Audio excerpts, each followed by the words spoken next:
Hey, Al, Scott Horton here. It's always safe to say that one should keep at least some of your savings in precious metals as a hedge against inflation.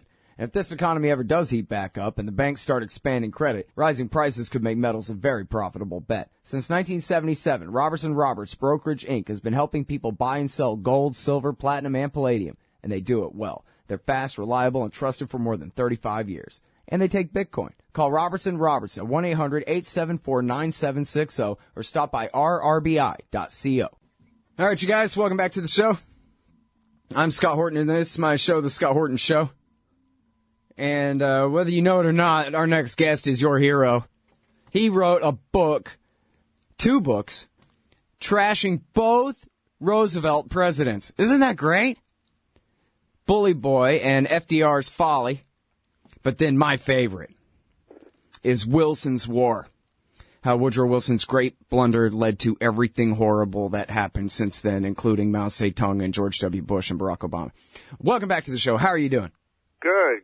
Glad to be with you. Very, very happy to have you here. Okay, so, long story short, you make the case in your book that World War I was wrapping up until big, stupid idiot Woodrow Wilson stepped in and ruined everything. How so? Well, the Central Powers of Germany, Austria, and on the other hand, England, France, and their allies had a stalemate that was going since 1914 into 1917. 3 years they're stalemated, neither side able to impose its will on the other. And when the United States became involved on the Allied side, on the side of Britain and France, that enabled Britain and France to win a decisive victory, meaning they could dictate terms if they wished to the losers, Germany, Austria, and so on. And Wilson, the president at the time, assumed that he could control what the Allies did, he could control what the losers did, and he could control what the Congress did. And it turned out he couldn't control any of those things. Wilson gave a famous speech, his 17-point for a just resolution of the conflict, but he couldn't get his allies to agree with it because most of the fighting had been in France, and both France and England and Russia, for that matter, had Russia was also an ally until they dropped out of the war. But they lost several million men, and that plus the territory that had been occupied, very heavily damaged during the war. The French were absolutely determined to avenge their suffering. They didn't care for a just settlement that Wilson was talking about. They just completely ignored that and proceeded, since they ended up on the winning side by a wide margin, they proceeded to dictate humiliating surrender terms to the Germans. So that was step one. Step two was, how did the Germans react? Well, they didn't just take it. They were angry. They had been told by their people, by the generals and politicians in Germany during the war, that they were winning. And so when it became obvious that Germany was having to surrender, it wasn't until then that it really hit home to the Germans that they were losing this thing and being humiliated to boot. So you had a lot of anger and disillusionment, and that's what Hitler very skillfully exploited to develop a political base. And that was worsened by the reparations that were demanded by the French and the British. And the Germans ended up figuring the easiest way to pay off the reparations, as well as to maintain a big welfare state that the Germans had, was just to print money.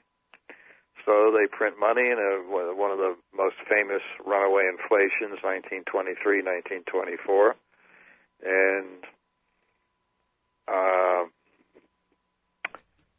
it ruined the middle classes, so it disillusioned all the people who had believed that if you work hard and save your money, you'll have a comfortable old age, you'll have security, and all that went out the window. There were many stories about people who bought bonds before the war, Germans who bought German bonds before the war, or even Germans who bought war bonds to finance the war. All of that was supposedly to be for their retirement, but as a consequence of the inflation, you could buy a box of matches, or you couldn't even buy a loaf of bread with some of these bonds that were supposed to support them in their middle age. So the middle class was basically wiped out in Germany, and people were bitter and disillusioned, and when they're bitter and disillusioned, they'll support lunatics.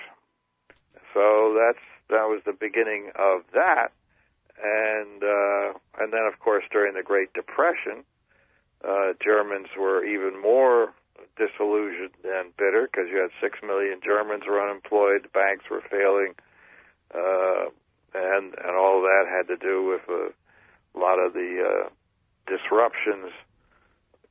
economic disruptions caused by the war that were not resolved during the 1920s, certainly not capable of withstanding the additional economic blows that hit during the 1930s. And so that's how Hitler got going. Now, all right, now hold on. Let's get to Russia in a minute, but I want to go back over a couple of things here real quick, if we could. Which is that, first of all, I learned in school, in government school as a kid, that the Treaty of Versailles and the harsh conditions and the reparations after World War I helped lead to World War II. They never explain how much of the territory was stripped away. They mention the hyperinflation a bit, just to show you a lady with a wheelbarrow full of money and a little bit of that. And I'm sure they don't teach this at all anymore, but this was in the 80s. And but they certainly don't explain how it couldn't have been like this if Wilson hadn't got America in to tip the balance so far in favor of the Allies, which is, of course, the ultimate point there. But then also, I really like how in your book you talk about how important it was that Hitler's entire shtick from the hyperinflation in the 20s all the way through to the rise to the actual rise of power in the 30s, that every speech began with the denunciation, like a ritual, of the traitors of 1918 who had signed the Versailles Treaty. And by the traitors, he meant the Democrats who had actually opposed the war, but who Woodrow Wilson, as you show in your book, had insisted must be the ones to accept the surrender. Not the German militarists who had actually got them into the war and fought the war, but he made the good guys accept the terms of surrender, forever delegitimizing them.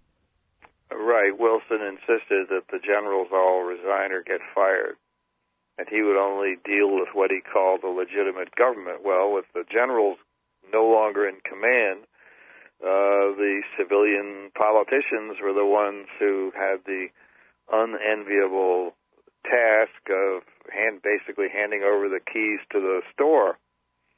And actually, one of the chief politicians involved in this transition process, he was assassinated not long after that by Germans who were angry at the humiliating surrender, which they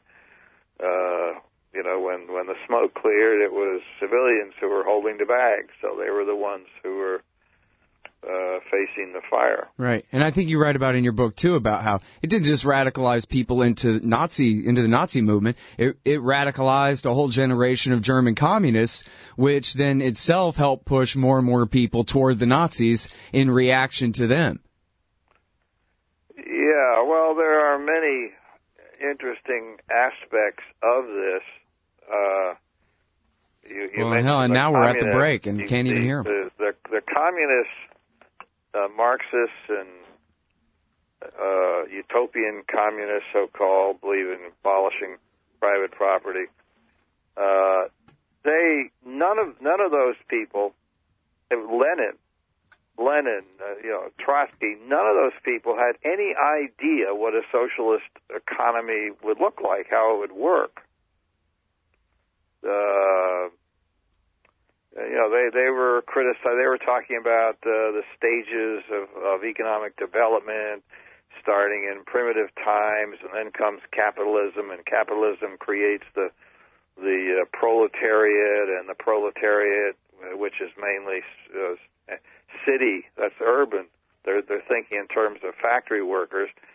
There's going to be a dictatorship of the proletariat, and then then we're going to get to a communist regime, and there's going to be no private property, and the government will wither away. In other words, the devastation was so bad that reason had been completely obliterated as well, it sounds like. But wait, right. hold it right there, Jim. We're at a break here, and I don't want the live audience to miss too much of this. But so hold it right there, and we'll be right back. Yep. Don't you get sick of the Israel lobby trying to get us into more wars in the Middle East? Or always abusing Palestinians with your tax dollars? It once seemed like the lobby would always have full-spectrum dominance on the foreign policy discussion in D.C. But those days are over. The Council for the National Interest is the America lobby, standing up and pushing back against the Israel lobby's undue influence on Capitol Hill. Go show some support at councilforthenationalinterest.org. That's councilforthenationalinterest.org. Hey, I'll check out the audiobook of Lew Rockwell's Fascism versus Capitalism, narrated by me, Scott Horton, at audible.com. It's a great collection of his essays and speeches on the important tradition of liberty. From medieval history to the Ron Paul Revolution, Rockwell blasts our statist enemies, profiles our greatest libertarian heroes, and prescribes the path forward in the battle against Leviathan. Fascism versus Capitalism by Lew Rockwell for audiobook. Find it at Audible, Amazon, iTunes, or just click in the right margin of my website at scotthorton.org. All right, you guys, welcome back to the show. I'm Scott Horton. It's my show, The Scott Horton Show. I'm talking with Jim Powell. He's the author of Bully Boy, about TR, the madman, lunatic, would-be dictator of the world. And then his second cousin, twice removed, or whatever, FDR's folly, president for life, FDR there. But we're talking about a guy who might as well have been a Roosevelt, Woodrow Wilson, for as harmful as he was for American interests, and how his getting America into World War I ruined everything for everybody ever since then. And Jim has explained how tipping the scales in favor of the British and the French and the Russians helped to give them such advantage over the Germans that they ended up leading to the creation or creating the groundwork for the rise of the Nazi Party and the Third Reich and Adolf Hitler's dictatorship and World War II from that end. But now we got to talk about Russia, because Russia, of course, was allied with France and Britain in World War I against the Germans.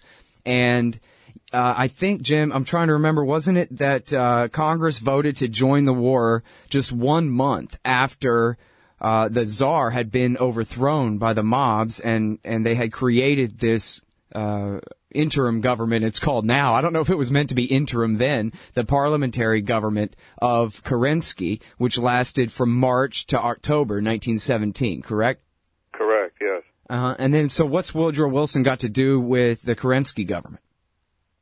Well, Kerensky wanted to get out of the war. Yeah, I mean,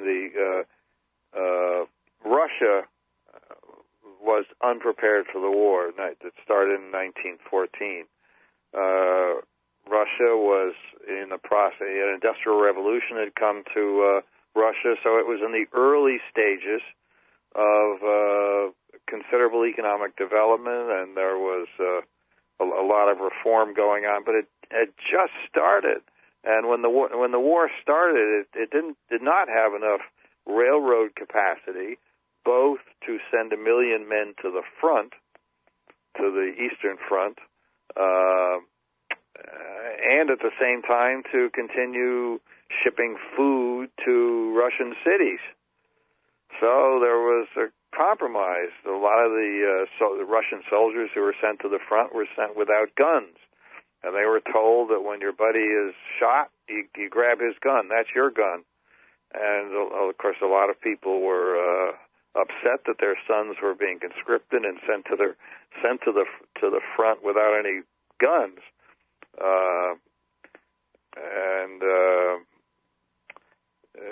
so the problems began from there, and you had corruption, and you had all kinds of other problems.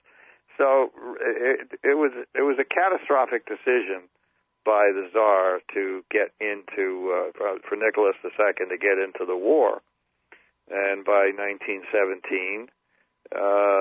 It was clear that that Russia was deteriorating. It had been stressed beyond the ability to hold things together, and Alexander Kerensky was going along with with that situation as best he could.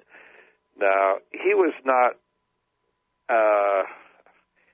advocating that Russia leave the war. He was going along with the flow. He's in a collapsing building and trying to figure out, is there anything he can hold up? Is there anything he can do about it?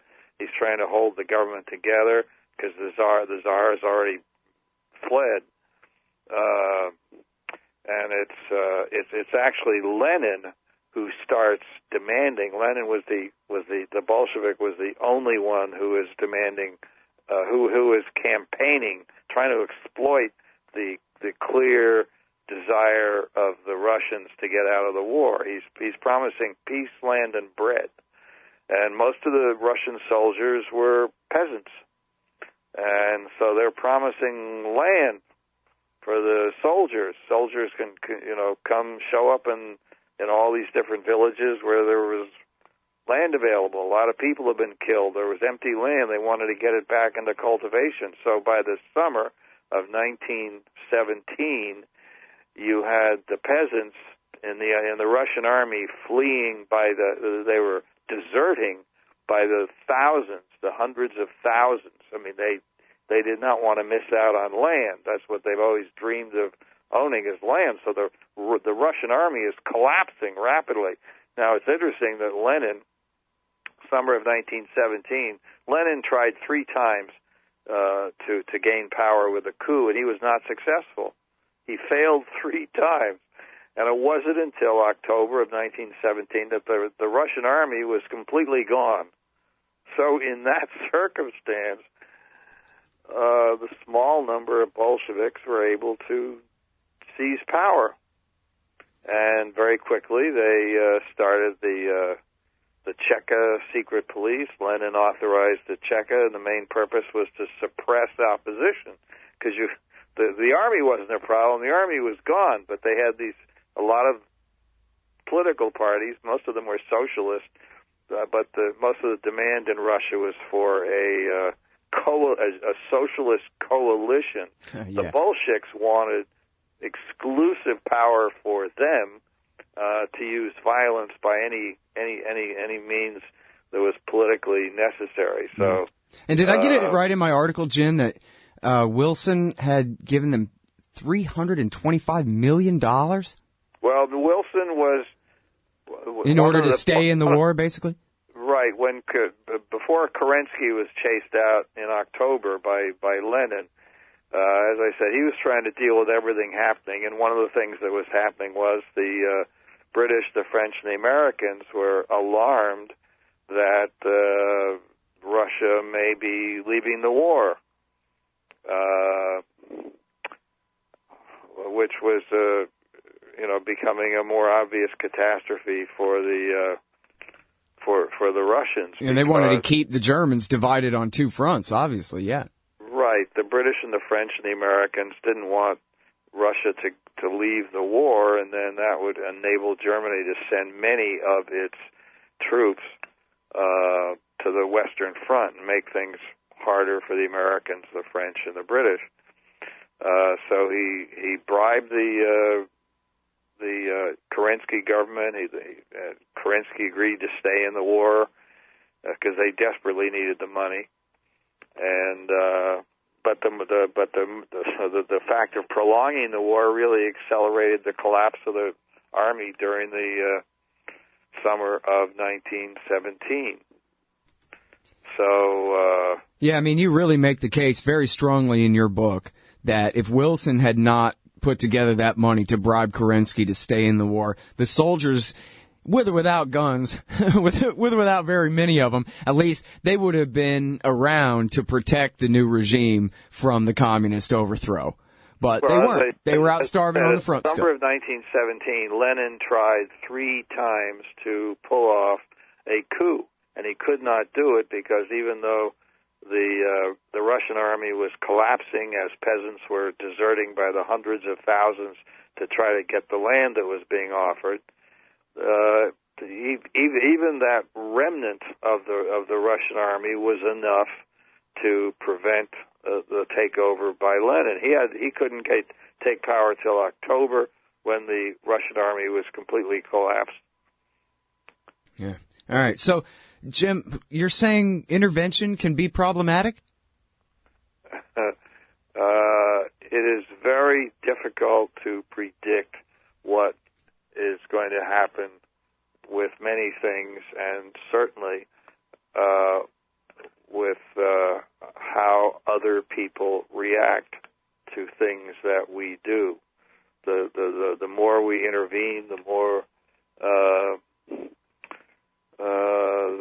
the more instability we can cause, because we have no control over how other people react. We can control what we do, maybe, but we cannot control and often overestimate our ability to control how other people react. And so in this case, you're talking in the whole case of intervening in the First World War, you're talking about we could not control how the allies, our own allies, reacted. And as I said, they went from a stalemate to dictating the peace. And the Treaty of Versailles specified, among other things, that Germany was exclusively responsible for the war and had to pay all the costs of the war, and all that. Wilson was completely powerless once we made it possible for the British and the French to have a decisive victory by virtue of our intervention. And we could not control how the Germans reacted, and we could not control what happened after that. But once we intervened and enabled the British and the French to be on the side that could have a decisive victory to break the stalemate, that's basically where Wilson lost control. And the same thing, you look at Iraq in the early part of this century, where not only did they overthrow Saddam, which was bad enough for destabilizing the place, but then they made sure that there would not be a negotiation between the old power and the new power by just taking the side of the Shiite majority and then waging a 5-year civil war for them in order to drive all the Sunnis out of Baghdad and make it a almost 100% Shiite city now. And then the reaction to that among especially the Saudis and other parts of the American government that are more pro-Saudi and didn't mean for things to turn out that way, where they handed southern Iraq to Iran. They just turn right around and start backing the Mujahideen in order to undermine Iran's position in Iraq and in Syria, and leading ultimately to the rise of the Islamic State. And we're going to be dealing with the consequences of George Wilson Bush's intervention for the next 100 years, just like Bush was actually going in, screwing around, messing with the consequences from 100 years before. Yeah, it was certainly a mistake to get involved in dictating the borders of a lot of different countries, certainly including Iraq, where you had a Sunni majority and a Shiite minority, where there happened to be oil fields, and then the Kurdish areas up in the north.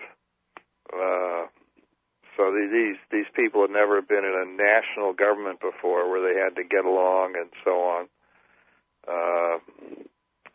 So we had no control over that. And a related case, of course, is what happened in Iran, where we, back in the early 1950s, helped the Shah gain power, confirm his power, and everything was fine for a while, but then the Shah in the 1960s, actually earlier than the 1960s, but he started to develop an authoritarian regime that was secular. And the secular part of it especially inflamed radical Muslims in the 1960s, and Ayatollah Khomeini became an enemy of the Shah's as early as the 1960s. And so our friend the Shah, who helped us during the Cold War by keeping Russians out of the Middle East, our buddy becomes had enemies in the radical Muslims, so we became their enemies, or they became our enemies, and you end up with the taking of American hostages in 1979, and the what went on there, and then we went on to back Saddam Hussein in the early 1980s when he went to war against Iran. So we had two reasons for the Iranians to be hostile and start focusing on us. Yep. So now here we are, and there aren't any easy things that can be done about it. Yep. And so it goes on and on. Hell, right now we're fighting on both sides of the war. We're still fighting for Iran's position in Iraq while we're fighting for Al-Qaeda's position against them in Syria. We're fighting for and against Al-Qaeda at the same time in Yemen right now, as Saudis backing Al-Qaeda against the Houthis, and we're helping them. At the same time, we're still drone striking them. No, so I don't even think Hitler could figure that one out. Yeah, well, I would, one of the hardest things in foreign policy is to manage the transition from heavy intervention to lesser or non-intervention. To manage that process, go from where you're constantly intervening in an often unpredictable ways, to go from there to a non-interventionist foreign policy is extremely difficult. Obama's approach to that has been to walk away from it, and that doesn't work out very well, because there are people in the world who are aspiring dictators, terrorists, and so on. Wait, where did he walk away from? What's that? Where did he walk away from? Not Yemen or Somalia or Pakistan or Libya or Syria or Iraq. Oh, he's trying to walk away from intervention. He's just saying, I'm not interested. I'm not participating in this anymore. I mean, he has gone back on some of that. He's announced that we're going to be in Afghanistan longer than he had said. He hasn't done anything in Syria. Oh, come on now, Jim. Where you been the last 4 years? He's been backing Al-Qaeda suicide bombers in Syria against Assad for Turkey and Saudi and Israel this whole time.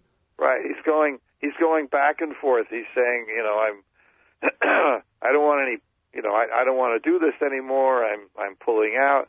And so then he gets forced, after a lot of resistance, he gets forced into... well, it's true that PR is different from the reality, but don't mistake that for the policy flip-flopping. He's one of the world's worst negotiators. So, if you're trying to get to a non-interventionist position, you need more sophistication than simply saying, I'm going to walk away. And I disagree totally. I think your premise is all wrong. Your premise is all wrong. He hasn't walked away. If he had walked away, it would be totally different. Instead, what he's done is train proxy armies and work with the Saudis and send in Mujahideen. He's killing people with drones. And, yeah, I mean, it's not like he's Ron Paul. If he was Ron Paul, that'd be a different discussion, and you could say, well, withdrawal has led to this, but he hasn't withdrawn. He's expanded the war in Afghanistan. He doubled down in Afghanistan with the whole surge, expanded the drone wars in Pakistan, Yemen, Somalia, overthrew Gaddafi, and this is not a non-interventionist president walking away from anything. I mean, well, he did pull troops out of Iraq, but that was on Bush's timetable. He has no interest in it, so his ideal is to walk away from it. Well, you know, there are other people who rush in to take advantage of that. I just wish that were true, is all. Anyway, listen, I'm sorry, Jim. I really appreciate your time today, but I'm way over time here and gotta go. But okay, thanks great. very much. Appreciate it. That's the great Jim Powell, everybody, and his books are just great. It's Wilson's War, Bully Boy, and FDR's Folly. And we'll be right back. Hey, all Scott here. If you're like me, you need coffee. Lots of it. And you probably prefer it tastes good, too. Well, let me tell you about Darren's Coffee Company at darrenscoffee.com. Darren Marion is a natural entrepreneur who decided to leave his corporate job and strike out on his own, making great coffee. And Darren's Coffee is now delivering right to your door. Darren gets his beans direct from farmers around the world, all specialty, premium grade with no filler. Hey, the man just wants everyone to have a chance to taste this great coffee. darrenscoffee.com. Use promo code Scott and you get free shipping. darrenscoffee.com. Hey, Scott Horton here for MPV Engineering. This isn't for all of you, but for high-end contractors specializing in industrial construction and end users who own and operate industrial equipment. MPV offers licensed professional consulting on chemical and mechanical engineering for your projects. Tanks, pressure vessels, piping, heat exchangers, HVAC equipment, chemical reactors for oil companies or manufacturing facilities, as well as project management support and troubleshooting for those implementing designs. MPV will get your industrial project up and running. Head over to mpvengineering.com. Hey, y'all, guess what? You can now order transcripts of any interview I've done for the incredibly reasonable price of $2.50 each. Listen, finding a good transcriptionist is near impossible, but I've got one now. Just go to scotthorton.org/transcripts, enter the name and date of the interview you want written up, click the PayPal button, and I'll have it in your email in 72 hours max. You don't need a PayPal account to do this. Man, I'm really going to have to learn how to talk more good. That's scotthorton.org/transcripts.